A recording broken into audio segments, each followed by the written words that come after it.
अवांजी समातुन ताईं radio voice of Sindh London 15 मई 2026 छंछर जे ॾींहुं प्रोग्राम मंज़रनामो साण करे आऊं अवां जी ख़िदमत में हाज़िर आहियां जो पंहिंजो मेज़बान हबीब लगारी। प्रोग्राम जी शुरूआत में अवां लाइ इहा ई दुआ त शाल जितो हुजो सुख सलामती सां हुजो, कॾहिं बि ॾुखियो ॾींहुं न ॾिसो ऐं कॾहिं बि अवां जूं मुर्कूं मेरियूं न थियनि। दुनिया जी कुंड कुड़छ में जिते बि रहो सिंध लाइ, सिंध वासियुनि लाइ ऐं दुनिया जे मज़लूम माण्हुनि लाइ जा खोड़ींदा रहो। शाल अवां जा ख़्वाब तहबीरनि सां लही सघनि। प्रोग्राम मंज़रनामे में अॼु मुख़्तलिफ़ मंज़र शामिल हूंदा। आलमी मंज़रनामे तां इहो ॼाणण जी कोशिशि कंदासीं त छा ईरान इंटरनेट केबल खे हथियार तौरु इस्तेमालु कंदो? सिंध सरकार ॾिनल सब्सिडी आबादकारनि खां कीअं उगाड़ींदी? इहो बि ॼाणबो त इहो बि ॾिसबो त सिंधियुनि खे मेरिट ते नौकरियूं आख़िर कॾहिं मिलंदियूं? बलूचिस्तान में अदालत खां मथां क़त्ल छो नथा रुकजनि, इन बाबति ग़ौर वीचार कंदासीं त क़ौमी मसइलनि ऐं सिंध एक्शन कमेटी जे किरदार ते निसार लगारी जो लेख बि अवां जे समातनि जी नज़र कबो। शाहबंदर जे शहीदनि जो ज़िक्र बि कबो। इन हवाले सां ज़ुल्फ़कार क़ादरी जो लेख अवां जे समातनि जी नज़र कंदासीं। सभ खां अॻु ईरान जी सूरत हाल ते नज़र विझंदासीं ऐं ॼाणण जी कोशिशि कंदासीं ख़ामोश हथियार। छा ईरान सामुंडी लंघ में समुंड हेठां इंटरनेट केबल खे हथियार तौरु इस्तेमालु करे सघे थो? ईरान में मीडिया ऐं सख़्त गिर, सियासी हल्का तेज़ी सां सामुंडी लंघ जी बंदिश खे सिर्फ़ु तवानाई जी तरसील ऐं रुकावट तौरु न पर आलमी इंटरनेट ट्रैफ़िक लाइ हिकु अहम हिकमत अमली वारे रस्ते तौरु बि पेश करे रहिया आहिनि। उन्हनि जो ख़्यालु आहे त अमेरिका ऐं उनजे इतिहादी मुल्कनि ते दॿाउ विझण जो नओं ज़रियो सामुंडी लंघ जे पाणी हेठां मौजूदु बैनुल अक़वामी डेटा केबल्स आहिनि। हीअ बहस अहिड़े वक़्तु साम्हूं आयो आहे जॾहिं आबनाए हुर्मुज़ जे चौधारी फ़ौजी छिकताण खां पोइ ईरान, अमेरिका ऐं ख़लीजी रियासतुनि विच में तकरार वधी वियो आहे। हिन नज़रिए मूजिबि ईरान सामुंडी लंघ मां गुज़रंदड़ समुंड हेठां केबल्स ते सिक्योरिटी ऐं ज़ाब्तनि वारी निगरानी लाॻू करे सघे थो या उन जे गुज़रण ते फ़ीस बि मुक़ररु करे सघे थो। जेतोणीकि अहिड़नि क़दमनि खे केतिरनि क़ानूनी ऐं फ़नी रुकावटुनि खे मुंहुं ॾियणो पवंदो, पर इहो बहस ज़ाहिर करे थो त ईरान पंहिंजे ग़ैर मुतनासिब दिफ़ाई सलाहियतुनि खे हाणे डिजिटल इंफ्रास्ट्रक्चर ताईं वधाइण लाइ संजीदा कोशिशूं करे रहियो आहे। केतिरनि ई ॾहाकनि खां आबनाए हुर्मुज़ जो तालुक़ तेल खणंदड़ जहाज़नि ऐं तवानाई जे तहफ़ुज़ सां रहियो आहे, छाकाणि त दुनिया में समुंड वसीले मुंतक़िल थींदड़ तेल जो लॻभॻि 5 हिसो हिन तंग सामुंडी रस्ते मां गुज़रे थो। पासदारानी इनक़लाब सां लाॻापियल सम्झी वेंदड़ फ़ारस न्यूज़ एजेंसी 8 मई ते पंहिंजे साइंसी शोबे में छपियल हिकु रिपोर्ट में समुंड हेठां विछायल इंटरनेट केबल खे हथियार ऐं दॿाउ जे ज़रिए तौरु इस्तेमालु करण जो तस्वुरु पेश कयो।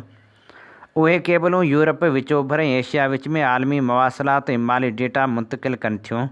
टेली कम्यूनिकेशन इंफ्रास्ट्रक्चर जी निगरानी कंदड़ कंपनी टाटा कम्यूनिकेशन मूजिबि फ़ैल्कन, GBI ऐं TGN गल्फ़ समेति केतिरा ई केबल सिस्टम आबनाए हुर्मुज़ मां गुज़रनि था, जेके ख़लीज फ़ारस, यूरोप ऐं विच एशिया में डेटा जी मुंतक़िली खे मुमकिन बणाइनि था। सिर्फ़ TGN गल्फ़ ई ओमान, गॾियल अरब अमारात, क़तर, बहरीन ऐं सऊदी अरब खे आलमी नेटवर्क सां ॻंढे थो।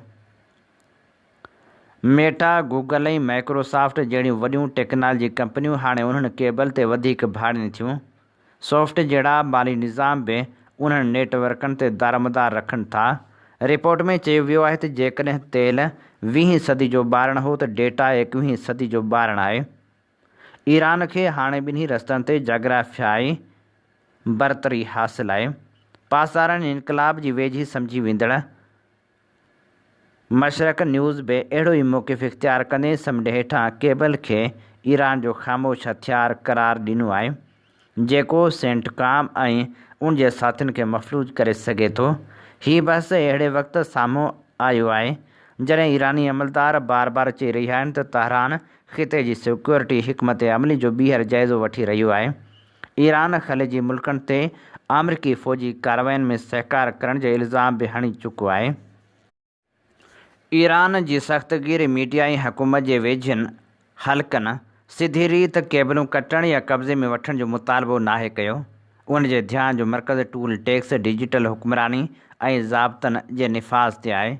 उन्हनि जो चवणु आहे त सामूंडी लंघ जो हिकु हिसो ईरान जे इलाइक़ाई पाणी में ऐं ॿियो ओमान जे कंट्रोल में आहे। तंहिं करे तहरान खे सामूंडी फ़र्श मां गुज़रंदड़ अहम इंफ्रास्ट्रक्चर ते क़ानूनी इख़्तियार हासिलु आहे। उहे केबलूं फाइबर ऑप्टिक्स जे केतिरनि ई रेशन ते ॿधल हूंदियूं आहिनि, जिन खे स्टील इंसोलेशन ऐं पॉलीथेलियन जे तहनि सां महफ़ूज़ कयो वेंदो आहे। बैनुल अक़वामी सामूंडी क़ानून आलमी मवासिलाती इंफ्रास्ट्रक्चर ते ईरान जी अहिड़ी वसीअ कंट्रोल खे क़बूल न कंदो। अमरीका ऐं यूरोपी मुल्क यकीनन ईरान जे कंहिं बि अहिड़ी कोशिश खे रद्द कंदा जंहिंसां आलमी इंटरनेट नेटवर्क ते पाबंदियूं या इज़ाफ़ी टैक्स लॻाया वञनि। बैनुल अक़वामी इंटरनेट ट्रैफ़िक ते कंट्रोल या टैक्स लागू करण जे कोशिशनि खे वॾियुनि फ़नी ऐं सियासी रुकावटनि खे मुंहुं ॾियणो पवंदो। ईरान जी मईशत अॻी शदीद दॿाउ में आहे ऐं अहिड़नि क़दमनि सबबि उहो वधीक आलमी अकेलाई जो शिकार थी सघे थो। उहो ईरान लाइ पाण बि नुक़सानकार थी सघे थो, छाकाणि त ख़लीज फ़ारस जूं मईशतूं हिक ॿिए सां ॻंढियल आहिनि ऐं केबल नेटवर्क में ख़लल सबबि ईरान जे मवासिलात ऐं वापार ते बि मनफ़ी असर पइजी सघनि था। तंहिं हूंदे बि हिन मौज़ू ते बहस जो मक़सदु शायदि इहो पैगाम ॾियणु आहे त ईरान मुस्तक़बिल जे तकरारनि खे साइबर स्पेस ऐं आलमी मवासिलाती नेटवर्क ताईं वधाइण जी सलाहियत रखे थो। अवां जी समातुनि ताईं radio voice of Sindh London. हीअं ॿुधी रहिया आहियो radio voice of Sindh London. अवां जी ख़िदमत में प्रोग्राम पेश कयो पियो वञे मंज़रनामो। मंज़रनामे साण आऊं अवां जी ख़िदमत में हाज़ुर अवां जो पंहिंजो मेज़बान हबीब लगारी। नामियारो कंपेयर अमीन अरबाब लिखे थो, मतां नानाणे रत जी कोसाइण जे करे बिलावल अञा 18हीं तरमीम जो ख़ात्मो संस लाश ते थियण वारी ॻाल्हि सां ॻंढियो ई पियो हुजे, पर वेड़ खां वहूं वींदड़ ऐं सदाईं सबक़ सां सरचोई रहण वारे मफ़ाहिमती बादशाह जे सियासी सफ़र ते नज़र था फिरायूं त ईअं थो लॻे त सिंध न संभरी त जोखियो मुंहुं जंग में। रईस वॾे मां एॾी तवक़ बि सिंध भला छो रखे, कहिड़ो वरी सिंध हुनजे 11 सालनि जे क़ैद वारे सफ़र में हमसफ़र थी बीठी रही। ज़ुबानूं कटियूं पई वियूं, हिकु जेल खां ॿी जेल जी मुंतक़िली हुनजो नसीब पए बणी। तॾहिं सवाइ मोहतरमा जे हुनजो हो केरु जेको 5 ॿारनि सां कलाकनि जा कलाक जेल जे दरवाज़नि ते बीठो ई रहे। हाणे हू तक़रीबन 2 ॾहाकनि खां सिंध जे उन्हनि माण्हुनि जे नसीबनि जो साईं आहे जिन होटलनि ऐं हजामनि जे दुकाननि ते मथस चिथड़ूं थे कयूं। हू हाणे कंहिं कामरेड वांगुरु नज़रियाती सियासत खे आयतूं बि छो सम्झे। हुनखे त हाणे ख़बर बि पइजी वई आहे त जेके उसूलनि ते विढ़िया से गड़ी ख़ुदाबश में सुता पिया आहिनि। हुन त हाणे सिंध त छा मुल्क खे बि ठीकु ठाक नमूने उथलाए पुथलाए ॾिसी वरितो आहे। हुनखे न रुॻो हलाली हरामी जी परख पइजी वई आहे, पर हुनखे इहो बि कॾो को पतो पइजी चुको त लाड़काणे लाहौर जे डोमिसाइल में वॾो फ़र्क़ु हुअण करे वेड़ संदसि वारे में नाहे रही। हाणे रखी रखी हुनखे इहो बि ख़्यालु थो अचे त वॾड़नि जा प्यारियल उठनि जा खीर खेसि त लांढी जेल जूं सर्दियूं गर्मियूं रातिनि जे ख़तरनाक रहगुज़र तां गुज़ारे त वयूं, पर बुर्ज ख़लीफ़ा जे निज़ारनि में घारियल नाज़ुक ऐं नफ़ीस एहसाननि वारे संदसि मलूकड़े खां उहे कंध कमाठनि जा इज़ाफ़ी सियासी बार खयां कोन थींदा। इन्ही करे बहितर आहे त चौधरी शुजात वारे मिटी पाव वारे फार्मूले खे अॻियां रखी कराची जी लांढी जे बजाए मीर जी लांढी ते ई भाड़े असल धणियुनि खे चई छॾिजे त तूं ढाटी ढट धणी ढोला तुंहिंजो ढट। पर KPK जे PP गवर्नर फैसल करीम कुंडी खे PTI अॻवान असद कैसर सां मुलाक़ात कराए रईस रिवायत खां हटी करे कमु त ओचितो ख़तरनाक करे विधो, पर ॻाल्हि हू तुर्त ई सम्झी वियो।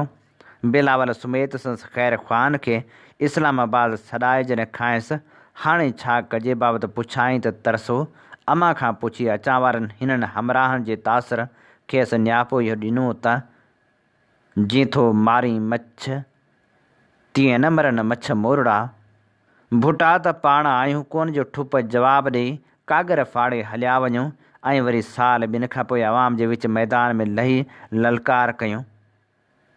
हिकिड़ी त आछे छॾीनि सभु कुझु, तंहिं करे लाहौर ऐं लाड़काणे जे डोमिसाइल में फ़र्क़ु महसूसु करण बजाए बालू जे कुब ऐं इस्लामाबाद खे जोड़ियो ई रखणु बहितरु आहे। हाणे किथे ईअं न थिए जो हितां बि वञूं ऐं हुतां बि वञूं। सिंध सरकार आबादगारनि खे भाण जी मद में सब्सिडी ॾिनी ऐं पोइ कणिक तॾहिं घुरी वई जॾहिं मुंद गुज़री चुकी। हाणे जॾहिं जिन आबादगारनि कणिक जमा न कराई उन्हनि खां उगाड़ी जो फ़ैसिलो बि थी चुको। इन समूरी सूरतहाल ते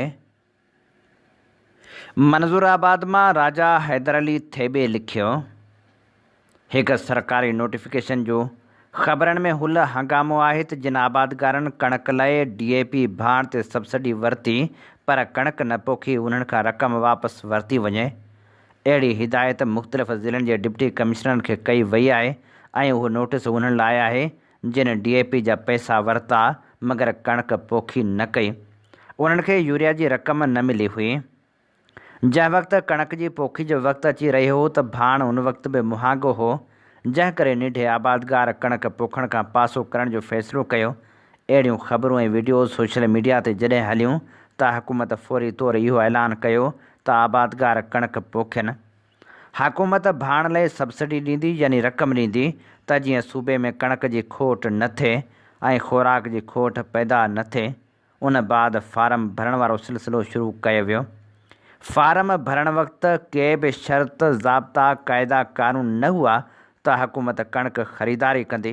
सूबाई तोड़े वफ़ाक़ी हुकूमतनि जा वाज़ह ऐलान हुआ त कणिक जा सरकारी अघ मुक़ररु न कया वेंदा जेको मार्केट जो अघु थिए ऐं कणिक जी सरकारी ख़रीदारी न कई वेंदी।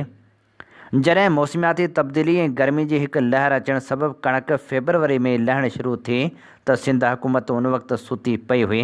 कणिक ख़रीदारी बाबति को बि बयान या पॉलिसी न ॾिनी वई।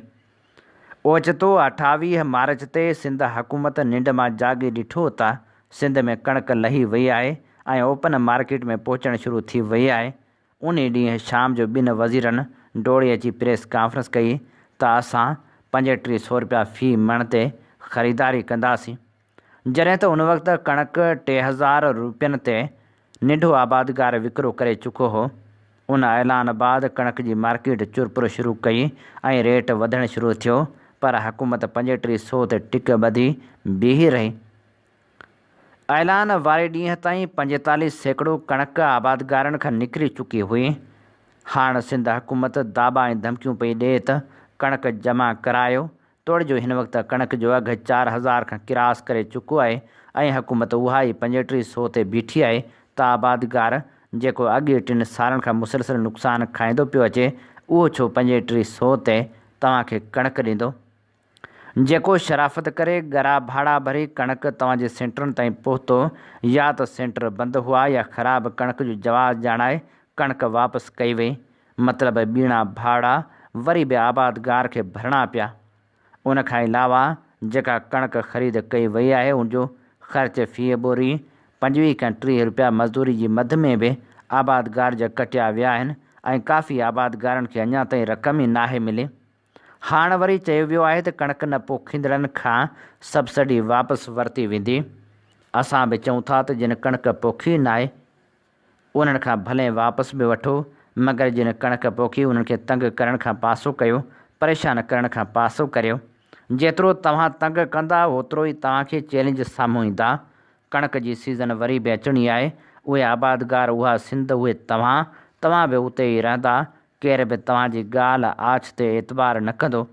फारम भरण वक़्तु को शर्त वग़ैरह न हो, उन करे आबादगार तव्हांजे उन अमल खे अदालत में चैलेंज करण जो पूरो हक़ रखनि था। उन करे कणिक पोखींदड़ आबादगारनि खे तंग करण खां पासो कयो। अवांजी समातुनि ताईं radio voice of Sindh London. हीअं ॿुधी रहिया आहियो radio voice of Sindh London. अवांजी ख़िदमत में प्रोग्राम पेश कयो पियो वञे मंज़रनामो। मंज़र नामे साण आऊं अवां जी ख़िदमत में हाज़िर अवां जो पंहिंजो मेज़बान हबीब लगारी। सिंध जो क़ौमी आवाज़ voice of Sindh London web radio ऐं टीवी चैनल जेको गुज़िरियल 13 सालनि खां सिंध सां थींदड़ ज़्यादतियुनि नाइंसाफ़ियुनि ख़िलाफ़ सघारो आवाज़ बणिजी दुनिया जी कुंड कुड़िछ में पहुचे थो। सिंध तोड़े दुनिया जे मुल्कनि में सिंधियुनि सां थींदड़ ज़ुल्म ऐं जबर ख़िलाफ़ उथंदड़ आवाज़ खे बेबाकी सां नशर करे थो। वॉइस ऑफ सिंध लंडन कारोबारी न पर क़ौमी जदोजहद जो अहम मोर्चो आहे जंहिंखे अवां जे माली सहकार जी सख़्तु ज़रूरत आहे। उन आवाज़ खे घर घर ऐं शहर शहर पहुचाइण लाइ पंहिंजो क़ौमी फ़र्ज़ु अदा कयो। चैनल जे लिंक खे लाइक ऐं सब्सक्राइब ज़रूरु कयो। सिंध धरती उरूज खां ज़वाल ॾिसंदी आई आहे। सिंध धरती जंहिंखे हुकुमरान अहिड़ा मिलिया आहिनि जिन न सिर्फ़ु नसलनि खे नुक़सानु ॾिनो आहे पर धरती खे बि नुक़सानु ॾिनो आहे। न त सिंध धरती त उहा धरती हुई जंहिं कंहिं ज़माने में इल्म लियाकत ऐं क़ाबिलियत खे इज़त ॾिनी, पर हाणे हालतूं एतिरियूं त हथनि मां निकिरी वियूं जो सरकारी ऑफ़िसूं अवामी ख़िदमत जा मर्कज़ न पर खुलियल दुकान बणिजी चुकियूं आहिनि। हिते हाणे कानून ज़ाब्ता ऐं मेरिट रुॻो किताबनि जी ज़ीनत आहिनि जॾहिं त अमली दुनिया में पैसो ई सभ खां वॾो पासपोर्ट बणियलु आहे। जंहिं वटि ॾोकड़ आहिनि उन लाइ हर नौकिरी हर उहिदे ऐं हर दरवाज़े जा ताला खुलियल आहिनि। सिंध पब्लिक सर्विस कमीशन जेका नौजवाननि जे ख़्वाबनि उमेदनि ऐं मुस्तक़बिल जी अमीन हुजणु घुरिजे हा अॼु नौकिरियूं विकिणण जी संगीन ॾोह में मुलविस नज़र अचे थी। उहे इल्ज़ाम के हवाई इल्ज़ाम न आहिनि जॾहिं हर इम्तिहान खां पोइ मायूस नौजवान रत जा ॻोढ़ा ॻाड़ीनि था, जॾहिं पढ़ियल लिखियल क़ाबिल उमेदवार दर दर जूं ठोकरूं खाइनि था ऐं जॾहिं ओचितो ई ओचितो नामालूम चहिरा वॾियुनि पोस्टनि ते नज़र अचनि था तॾहिं शक जनम वठंदो आहे। ज़ाहिर आहे त अहिड़ो वॾो वापारु कंहिं हिकु मैज़ या हिकु ऑफिसर जे वस जी ॻाल्हि न आहे। हीउ हिकु मुनज़म नेटवर्क आहे जंहिंजूं पाड़ूं गहरियूं एजेंटनि जा टोला हर शहर हर ॻोठ ऐं हर इदारे में फैलियल आहिनि जेके खुलियल लफ़्ज़नि में नौजवाननि खे चवनि था या ॾोकड़ या वरी घर वेही रहो। हीउ रुॻो करप्शन न आहे पर सिंध जे नौजवान नस्ल जे ख़्वाबनि जो क़त्ल आहे। उहा ज़हनी दहशत गर्दी आहे जंहिंमें क़ाबिल शागिर्दनि खे इहो पैगाम ॾिनो वञे थो त इल्मु न पैसो ई असल क़ाबिलियत आहे। हीअ सूरतहाल सिर्फ़ु कुझु नौकिरियुनि जो मसइलो न आहे पर सॼी सिंध जे मुस्तक़बिल जो सुवालु आहे। जॾहिं मेरिट दफ़न थींदी तॾहिं नाअहल माण्हू इदारनि ते वेंदा ऐं पोइ उहे इदारा आवाम लाइ अज़ाब बणिजी वेंदा। तालीम याफ़्ता नौजवाननि में बेज़ारी वधंदी, अहसास महरूमी जनम वठंदो ऐं समाज अंदरि नाउमेदी ऐं बेचैनी पखिड़िजी वेंदी। जंहिं समाज में मेरिट मरी वञे उते इंसाफ़ तरक़ी ऐं ख़ुशहाली बि दफ़न थी वेंदी आहे। जंहिं समाज में नौकिरियूं मेरिट ते न मिली सघनि उते जो नौजवान रुॻो भोगनाऊं भोॻींदो आहे। सिंध अॼु ख़तरनाक मोड़ ते बीठी आहे जिते फ़ैसिलो करणो पवंदो त असां नौजवाननि खे मुस्तक़बिल ॾींदासीं या उन्हनि जा ख़्वाब नौकिरियुनि जी बाज़ार में नीलाम कंदा रहंदासीं।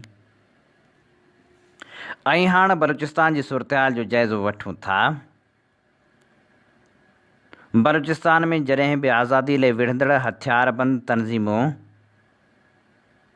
के हमला कंदियूं आहिनि तॾहिं जबरीअ तौरु गुम कयल माण्हुनि खे मुबीना तौरु अदालत खां मथां ऐं नमूने क़त्ल कयो वेंदो आहे। उन जा लाश उछलाया वेंदा आहिनि।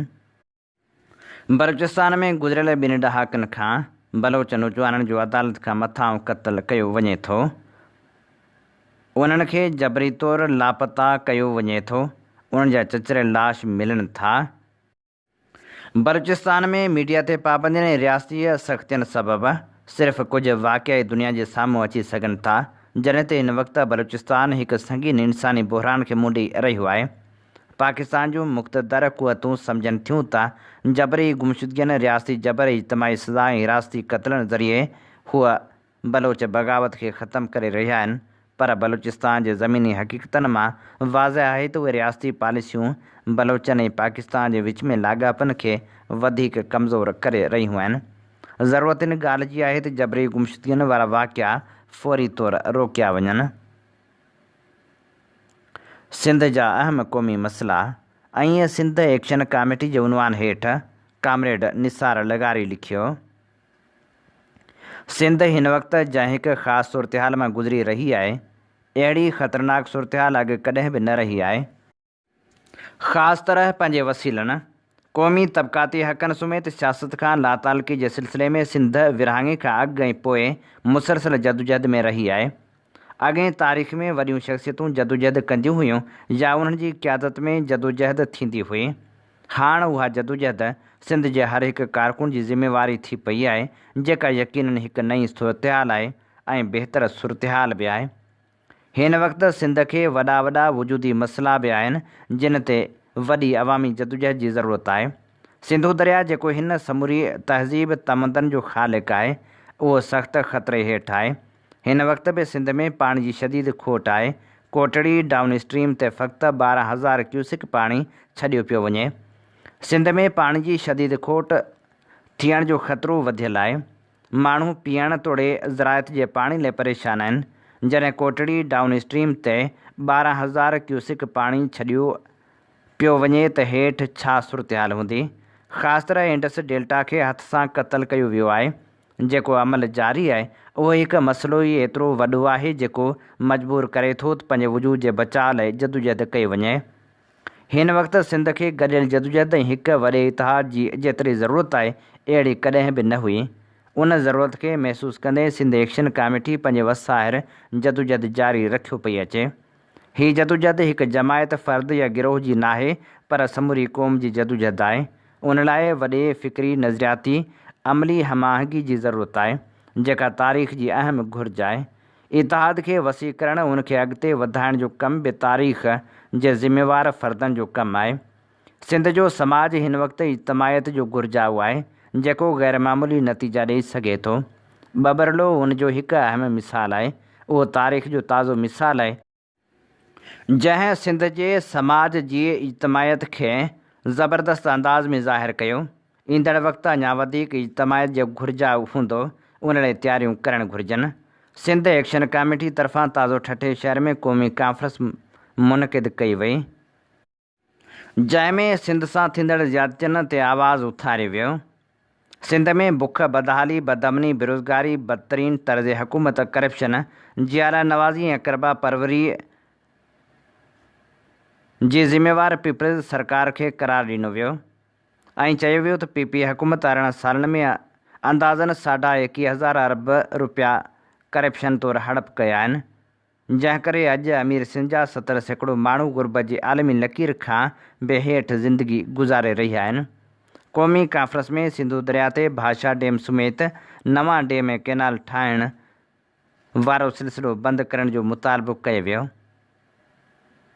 सिंध में मौजूदु अफ़गान समेत समूरनि धारियुनि खे पिणु निकाले ॾियण जी घुर बि कई वई। सिंध में समूरनि ग़ैर मुस्लिम सिंधियुनि जे हक़नि जे तहफ़ुज़ खे यकीनी बणाइण जो बि मुतालबो कयो वियो, जॾहिं त सिंध जे सामूंडी बंदरनि ऐं ॿेटियुनि ते वफ़ाक़ जो कंट्रोल ख़तमु करे उन्हनि जे इख़्तियारनि ऐं कमाई ते सिंध जो हक़ तस्लीम करण जी घुर बि कई वई।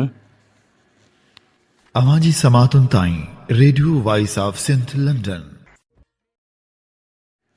प्रोग्राम मंज़रनामे में हाणे तारीख़ जा वर्क वरायूं था। 34 साल अॻु शाह बंदर में पेश आयल वाक़े जो ज़िक्र करियूं था ऐं शाह बंदर जे शहीदनि खे भेटा पेश कयूं था। नामियारो लेखक ज़ुल्फ़कार क़ादरी लिखे थो, हर साल जीअं 9 मई जी तारीख़ अची ऐं ख़ामोशी सां गुज़री वञे थी, हाणे त शाह बंदर जो अंदूनाक सान्हो कंहिंखे यादि बि नथो रहे त 9 मई 1992 ते शाह बंदर जे समुंड किनारे ते इनक़लाब जे उसीड़ में जानियूं ॾींदड़ उन्हनि बेगोरो कफ़न नौजवाननि मथां छा गुज़री। इनक़लाब ऐं आज़ादी जे नारे जो बि हिकु अजीब नशो आहे। ही को टंडे मोहम्मद ख़ान जे ठरे वुडका ब्लैक लेबल शीवाज़ रीगल चैम्पियन या असांजे बुबकनि वारी सिंधी भंग जो नशो न आहे। इनक़लाब ऐं आज़ादी जो नशो बि हीरोन ऐं आइस जे नशे जीअं आहे। जे उहो नशो वापरायो त बि ज़िंदगी दाव ते लॻल ऐं जे उहो छॾियो त बि उन जी ॿाड़ ऐं खुमारनि में अधु चरिया लॻा वरितो। जेल में क़ैद दौरान मुखां सेंट्रल जेल सखर जे उन हीरोनी क़ैदी जो जुमिलो अॼु बि नाहे विसरियो, जेको हीरोइन पीअण जे चकर में पंहिंजे भाउ पारां मना करण ते खेसि क़त्ल करे जेल पहुतो हो ऐं पोइ पछताव में सभु कुझु वञाइण बाद चवंदो हो, साईं जिन हीरोइन खपाई उहे बंगलनि जा मालिक बणिजी विया ऐं वरी असां पारां जिन हीरोइन पीती उन्हनि पंहिंजा ॿई जहान वञाए छॾिया।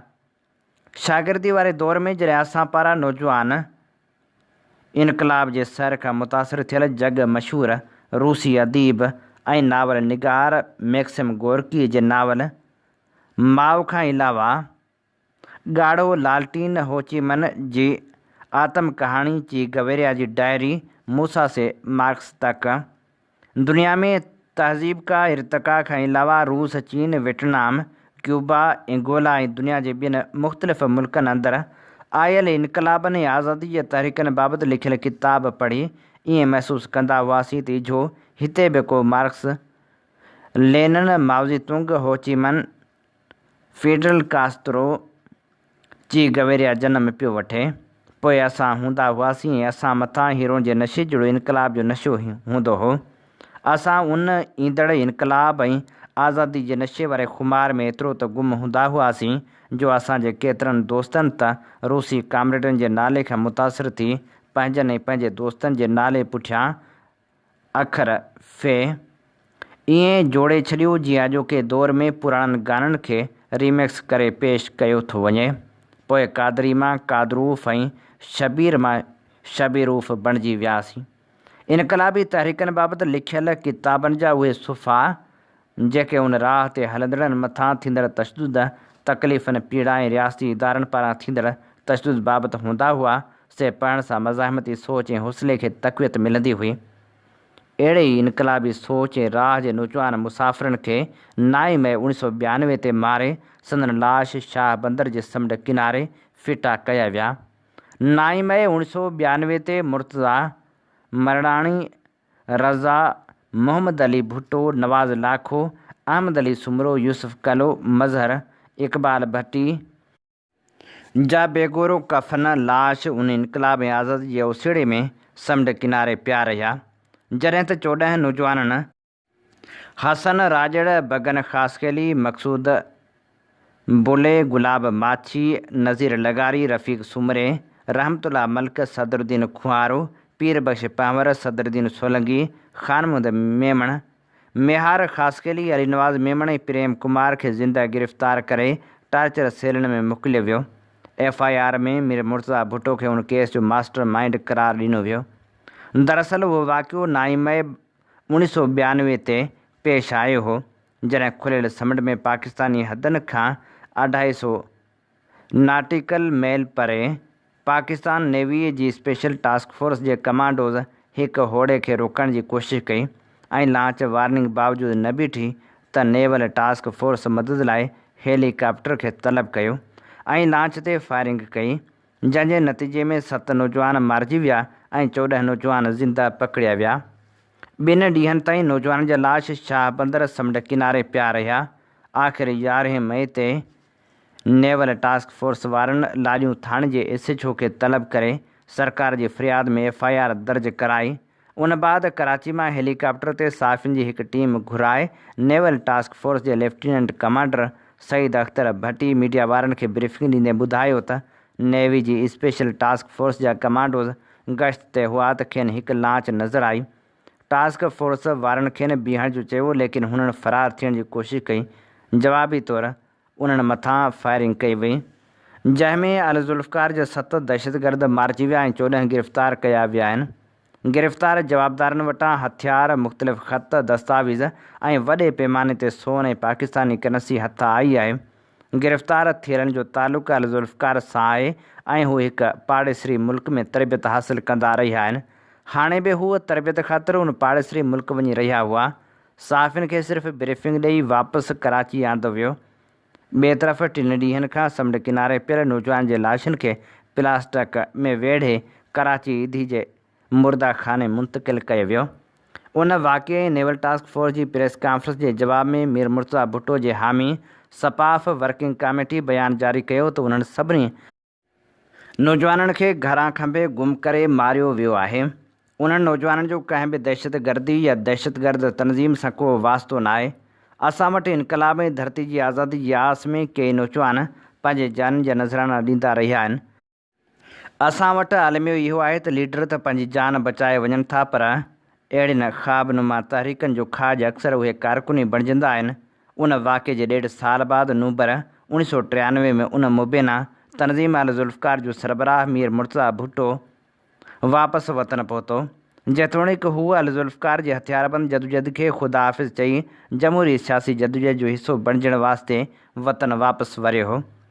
वज़ीर अज़म जे भाउ हुअण बावजूदि मीर मुर्तज़ा भुट्टो करप्ट निज़ाम जो हिसो न बणियो, पर मीर मुर्तज़ा भुट्टो जे माज़ी वारे हथियारबंद जदोजहद संसद ॾोह बणिजी चुकी हुई ऐं आख़िर 20 सितंबर 1996 ते मीर मुर्तज़ा भुट्टो पंहिंजी वज़ीर अज़म भेण जी सरकार में पंहिंजे घर 70 क्लिफ्टन कराची वटि शहीद कयो वियो।